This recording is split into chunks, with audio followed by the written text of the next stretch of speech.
Laser weapons coming soon on F-35, F-15, and F-16. An April 23 Air Force Research Laboratory tested fiber optic laser at White Sands Test Range in New Mexico successfully shot down multiple air-launched missiles in flight, high-energy laser self-protecting Demonstrator.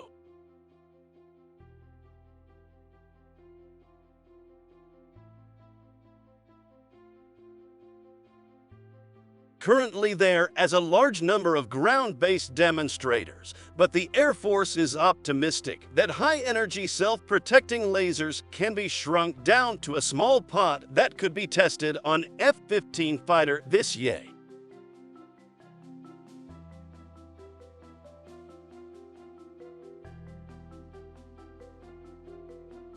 And eventually integrated into the F-16 and the F-35 single-engine fighter if airborne. The laser proves to be both feasible and effective. It is hoped that future laser weapons can greatly change air warfare by increasing the survivability of fighter bombers and even tankers in the transport of aircraft to deadly anti-aircraft missiles.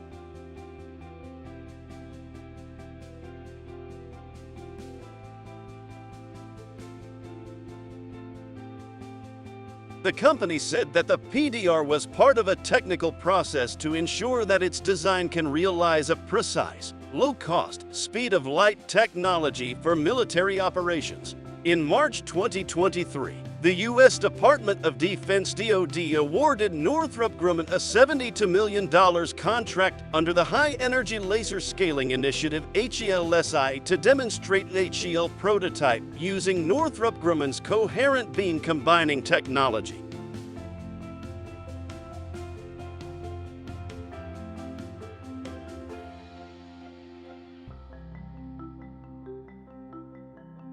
The HELSI is a Pentagon initiative to develop a new 300 kilowatt class laser weapon prototype for technology demonstration.